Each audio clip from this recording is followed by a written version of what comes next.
From Keene in the Shire, the Liberty Media capital of the world, this is Daryl W. Perry, host of FPP Radio News for Sunday, January 8th, 2017. Silver is trading at $16.50 per ounce. Gold is valued at $1,172 per ounce. Bitcoin is trading at 1.1 cents, and the average price of Bitcoin is $924.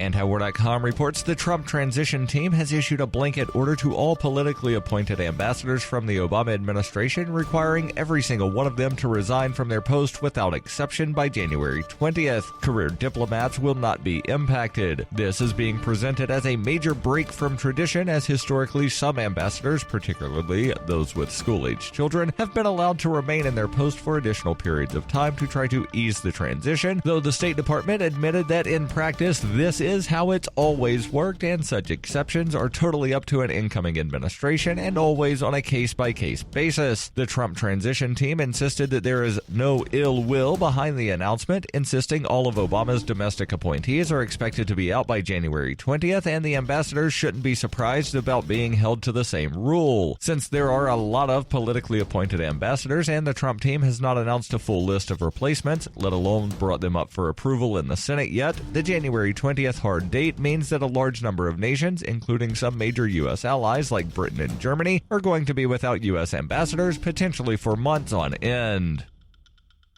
For nearly 40 years, Roberts & Roberts Brokerage has been a trusted source for buying and selling precious metals like gold and silver. They also take Bitcoin for precious metal purchases and have permanently removed the minimum purchase amount for all orders paid in the digital currency. Call Roberts & Roberts today for knowledgeable advice on buying and selling precious metals and a forward-thinking approach to new technologies. 800-874-9760 or visit online at rrbi.co.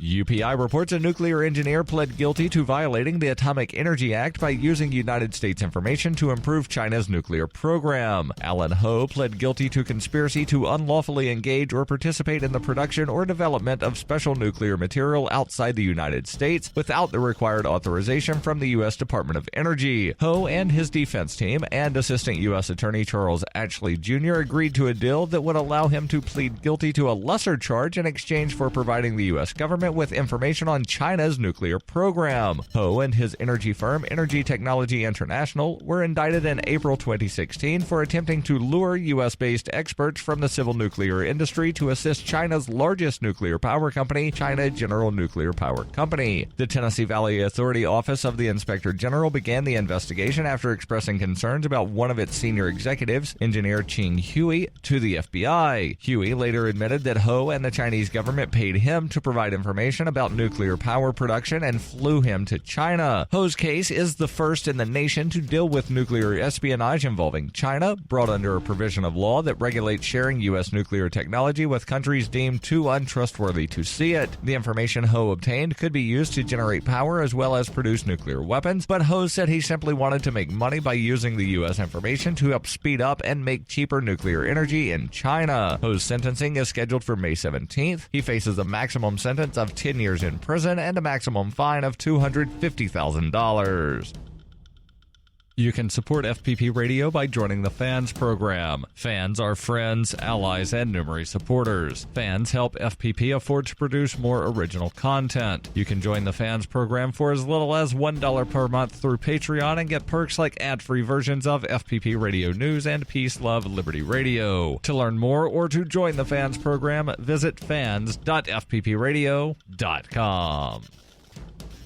Reuters reports the eastern United States began digging out on Saturday from a massive storm that dumped heavy snow from Georgia to Massachusetts, knocking out power for thousands of people and causing hundreds of car accidents. The snowstorm also caused flight delays and cancellations across the country. The snow began falling heavily on Friday in parts of Georgia, North Carolina, South Carolina, Virginia, and lasted until midday on Saturday. Some of the heaviest snowfall, accumulating to about a foot, was in southeast Virginia, around Williamsburg, and in northern North Carolina. Parts of North Georgia had over 6 inches of snow, and more than a foot of snow fell in parts of New England. The National Weather Service warned residents of the eastern United States to prepare for cold temperatures on Sunday. This has been FPP Radio News, online at fppradio.com.